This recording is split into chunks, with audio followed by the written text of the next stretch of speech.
You know, one thing we love is when you go online and tell us what you think about the show. Tough crowd viewers are not only the most opinionated bastards, they're also the worst spellers, all right? I've been promising we're going to respond to some of these comments on the air. I thought I'd ask two of our most controversial panelists, Nick and Patrice, to join me. Thank you. Yes. All right. Let's start with Patrice. Patrice, this one is from one of your biggest fans, apparently. We're not allowed to say their stupid email names, I guess. I think Patrice stinks, and I don't like him. Patrice uses the most overused white jokes. That's his entire act. It's not the fact that he uses them, but he steps on everyone else's punchlines to get to them. Oh, yeah, and he's fat. I know who that's from. Well, look, he's probably quadriplegic. Typing with a straw in his mouth. He is fat.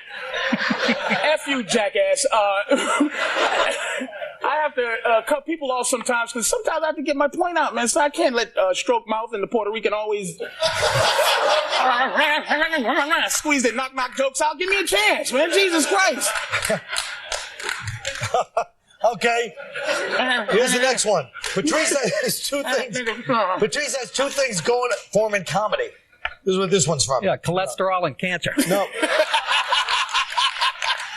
Did you see him coming out? Look, here's Patrice. Patrice has two things going for him in comedy. He's black and he's fat. He doesn't have to try very hard to come up with good material. If you're a fat, minority, gay, female, or handicapped, you should be a comic. Skinny white male comics are the funniest people out there, but political correctness holds us down. Amen. Oh, amen. Thank you, Greg O'Gill. This guy got to be a hacky little white comic, of course. But you know what? I don't think it's Greg because he's Jewish. This is the work of a real solid Aryan.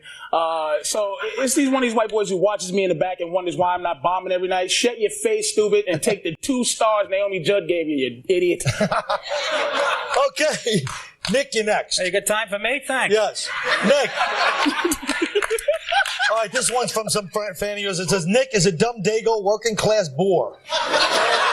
His IQ is under 100. He's as funny as a urine-stained New York alley.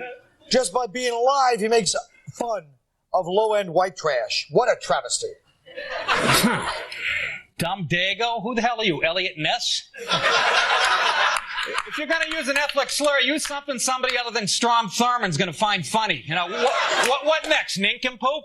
And as far as my IQ, it is under 100, but that's only because your sister swallowed 40 points of it last night. And hold on. I'm not finished with you, you punk. And as far as being funny as a urine-stained alley, who would know more about urine-stained alleys than someone who was conceived in one? Good night. Now, here's another one. Nick DiPaolo. I even laughed at his jokes tonight. I finally saw some humility in him.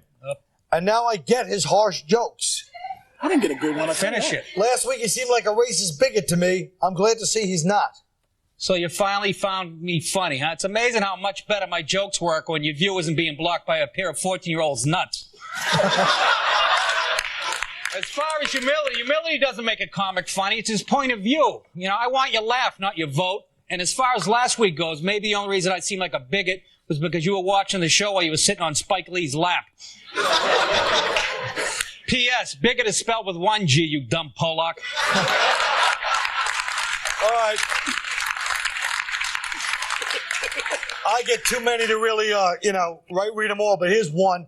Colin really needs to stop eating on the air. He looks like effing Jiminy Glick. And then this other person writes back to that person, hey, either Colin eats on air or we don't have to hear his incoherent rambling, or he doesn't eat on air and we do have to listen to his incoherent rambling. Look at I love that. Would you rather I spoke like this and just kind of gave you the joke and the punchline and be one of the comedians that laughs at his joke so that you get it? Is that the style you like, stupid? You can't follow individuals. What? That's one of the insults they said about me on the message board. They laugh at my jokes all the time. Is what? What? They say I laugh at my own jokes all the time on that message board. Really? I hate that message board, man. God damn it. They said you laugh at your own jokes? But do you know what I'm talking about? First of all, do you know that I'm talking? But second of all, do you know what I'm talking about? I'm saying, everybody always complains, oh, comedy is too hacky. And then when you try to be your own self, whatever flaws you might have, then I got to listen to dummies like this who want a game show host with blow-dried hair and a suit standing there smiling at them with perfect teeth.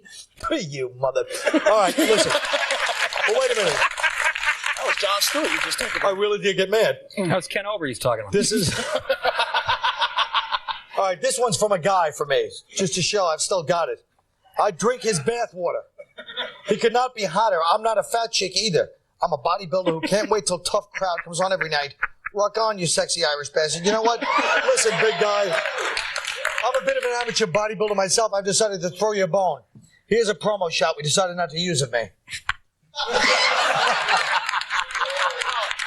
Okay, well, thanks, everybody.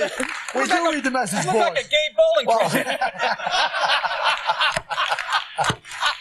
That's good enough. We'll be right back.